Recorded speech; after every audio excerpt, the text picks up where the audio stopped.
भारसाम्य हराई बाइक दुर्घटनाग्रस्त होईची दुई युवकक मृत्यु। कलाहांडी जिला कोकसरा थाना भालुपड़ा निकटरे मर्मन्तुत सड़क दुर्घटना। मृतक हेले केन्दु डोंगरी गाँवर बबलू नायक और अमरेन्द्र माझी बोली जनापड़ी। घटनास्थल में पहुंची तदंत करुछि कोकसरा थाना पुलिस।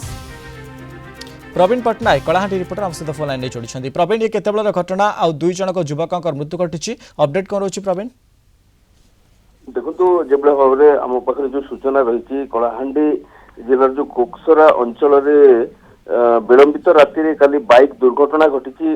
जो भाव में आम पाखे सूचना रही बाइक टी भारसाम्य हर दुर्घटनाग्रस्त घटी सूचना रही। दुर्घटना पर दुई जन मृत्यु घटी सूचना रही। दुई जन हेले केन्दु डोंगरी ग्रामर बबलू नायक और अमरेन्द्र माझी बोलिकी सूचना रही।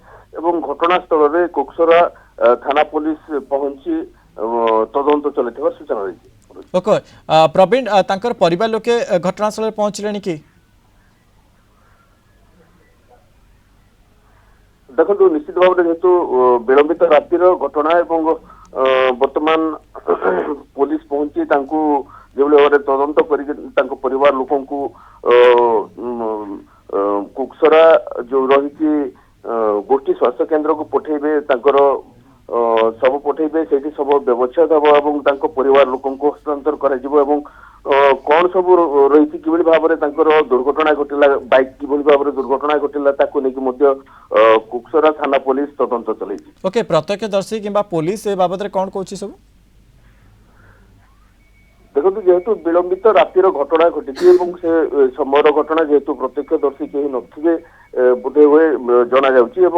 पुलिस जो भाव में वर्तमान आम सहित आम जोगाजोग करने चाहूँ कि पुलिस सहित जोगाजोग हो पारने जो भाव में कह जो दुर्घटना घटी दुर्घटना घटला पुलिस वर्तमान तदंत चलती कोकसरा थाना पुलिस। ओके, तदंत चली दुई जन युवक कुआडे जाउथिले ताकू नेकी मध्य एक प्रकार मध्य तदंत चली। अन्यपटे तांका परिवार लोके मध्य घटनास्थल में पहुंची सारी। अनेक धन्यवाद आमको अधिक सूचना देते प्रवीण पट्टनायक कलाहांडी रिपोर्टर संपर्क में।